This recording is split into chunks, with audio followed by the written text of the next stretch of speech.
This week, the Pope has approved an important modification of the Code of Canon Law.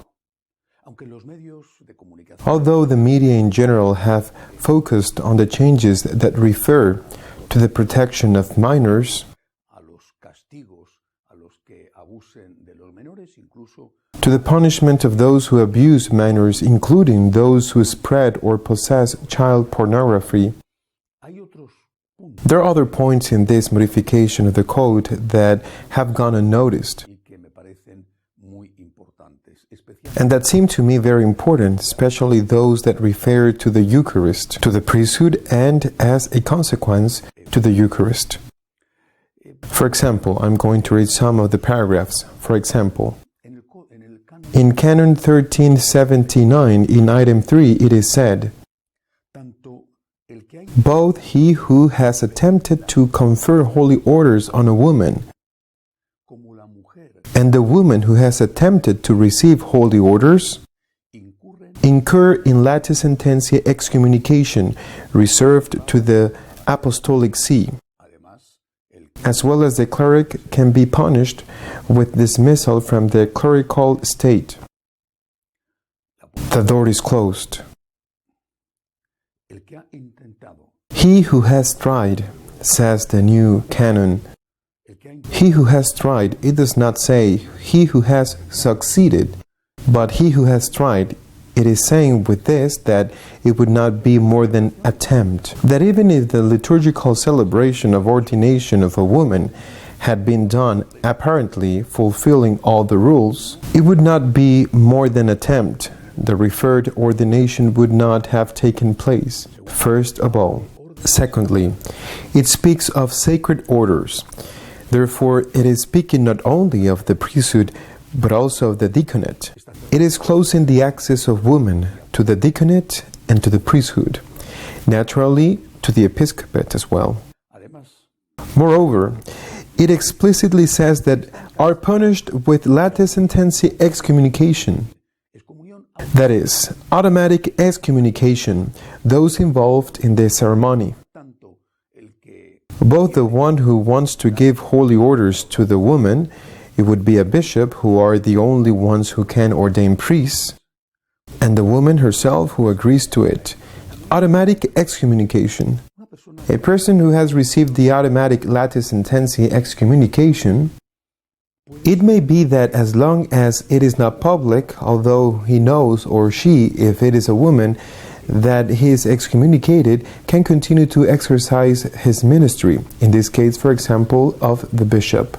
But when it is public, and a diaconal or priestly ordination would never be an act that they would do hidden in a chapel, where only the attendees would be those involved. When it is public, that excommunication immediately exercises its effect.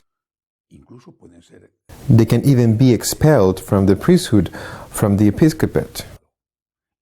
Attempt, they're not even going to get it. That hasn't happened.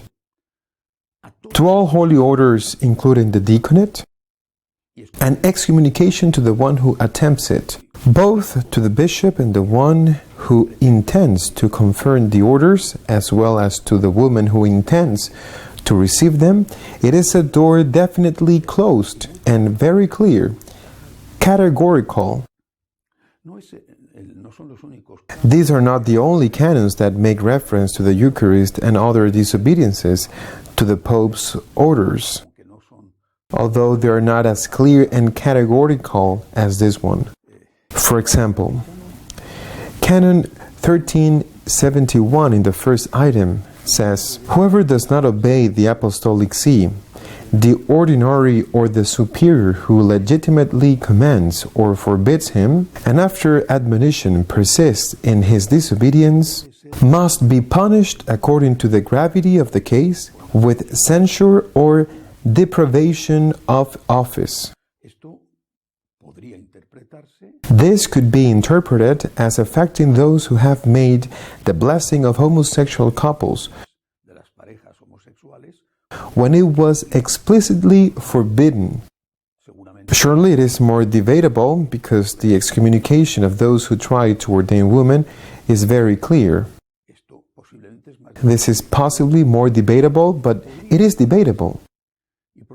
It could be interpreted, and therefore it could be interpreted, and the conclusion could be drawn that all those who have made these blessings must be sanctioned in some way, including deprivation, expulsion from the priesthood. Also in Canon 1382, item 1, it is stated, "Whoever profanes the consecrated species, or takes them away, or keeps them for sacrilegious purposes, incurs late sententia excommunication," automatic excommunication, reserved to the Apostolic See. The cleric can also be punished with other penalties, not excluding expulsion from the clerical state. And this can be perfectly understood as something applicable, whoever profanes the consecrated species, something applicable to those who have given communion to Protestants. Because they have consciously profaned the consecrated species. They have been profaned explicitly, knowing that it was forbidden. I repeat, it is not so clear, it is debatable,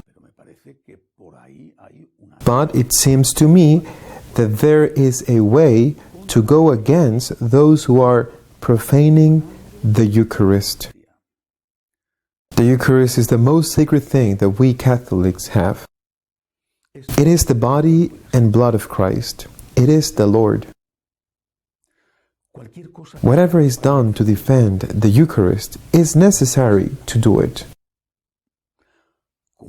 As it was natural, immediately the reaction has occurred. One of the main German Catholic feminist leaders has strongly criticized the Pope for having closed the door to the deaconate and the priesthood. It was obvious. It was obvious because the Pope has made with this a categorical and definitive exercise of authority. No Pope will be able to modify this. It is not that no Pope can modify the Code of Canon Law. It is that this is not being approved by a Pope labeled as conservative, as a John Paul II or a Benedict XVI, but a Pope that everyone considers progressive. Some will criticize him and others will applaud him, but everyone considers him progressive. And this Pope, Pope Francis, has made it clear that whoever attempts, because he will not succeed, because it is not only invalid but useless, whoever attempts the diaconal or priestly ordination of a woman is excommunicated, and so is she. This has no appellatives, this has no interpretations, this is very clear. I wish he had been as clear about the profanation of the Eucharistic species. Frankly, yes.